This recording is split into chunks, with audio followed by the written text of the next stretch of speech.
Buying camo stuff, big lifted trucks. All we do in the south is hunt for that buck. Never get this stuck, so you better have a truck. Messing with me will leave you covered in mud. Country boy swagger, boots on my attire.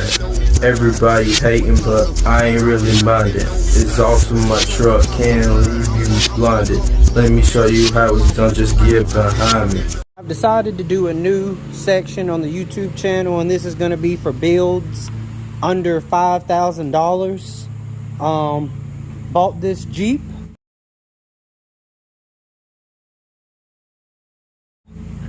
...2005 limited Jeep Grand Cherokee 5.7 liter Hemi 4x4 for $1,800.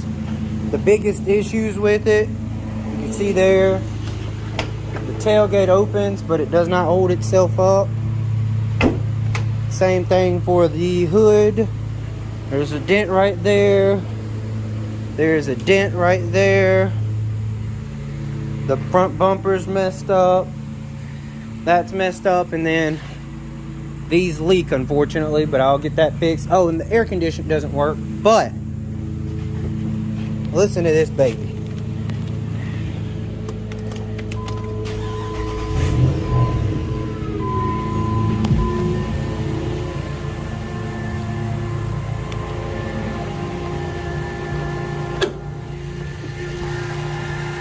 Talk about a good looking engine, boy.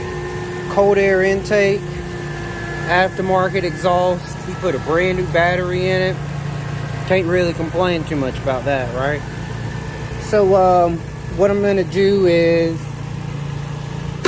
we'll keep a running total as we make videos, and hopefully we can keep this thing under 5,000. But ultimately, really the goal will be to get it cheaper than what we paid for it by parting out other vehicles we buy to fix them. Already got 2 new fenders, $110.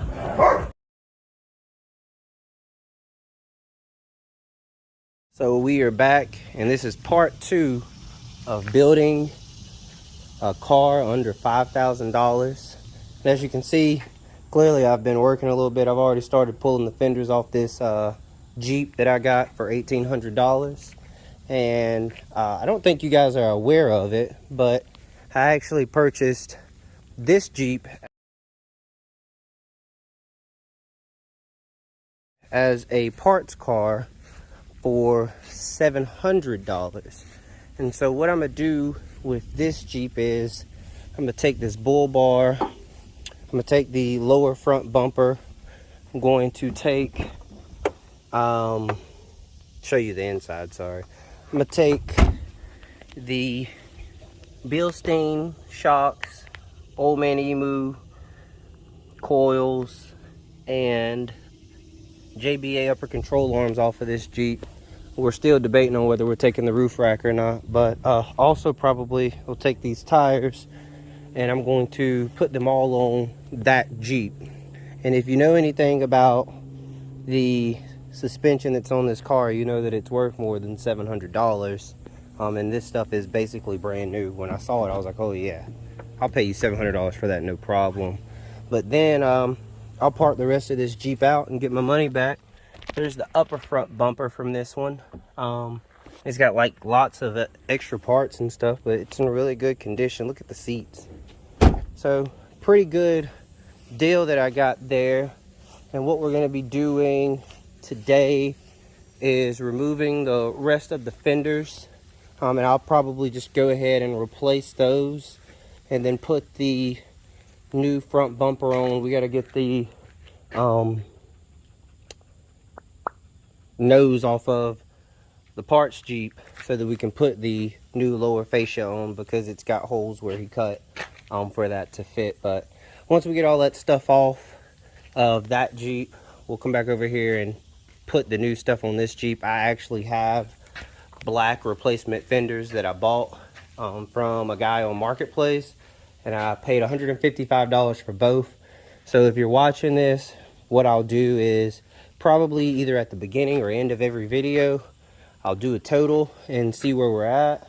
If I sell something, I'll subtract it, If I purchase something, I'll add it. And as far as I can tell right now, we're right around $4,000 in parts.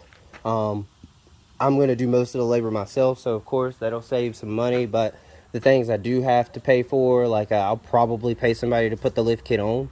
I'll add that into the total as well, and we'll see what we end up at. All right, well, I'll talk to y'all later. I'm going to get these fenders pulled off, so you'll probably see a little time lapse or something. Have a good one.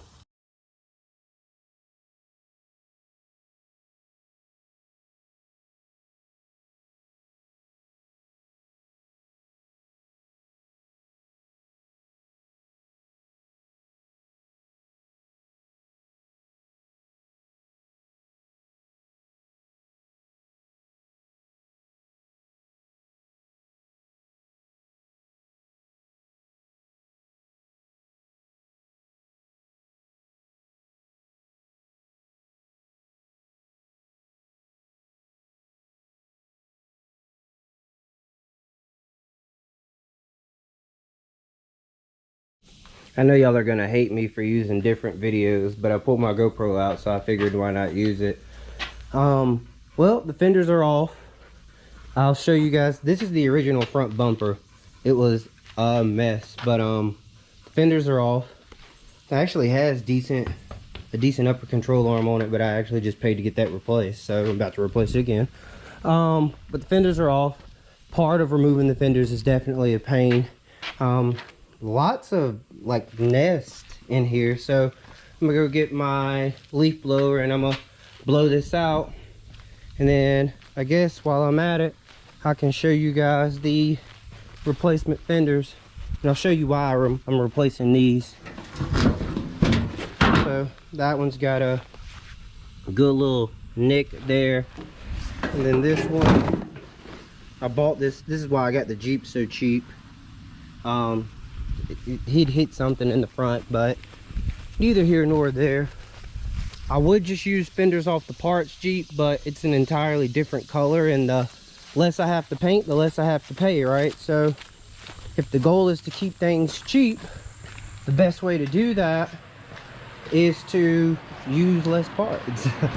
At least in my head that's how it should work. So here are the replacement fenders, nice and shiny and black, and like I said, I got these for a really good deal, so I'm excited about that.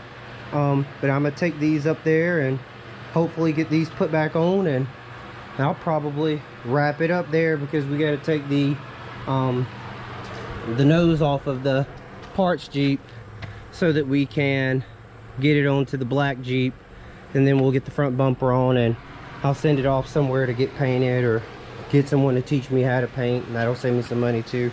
Guess we'll see. All right.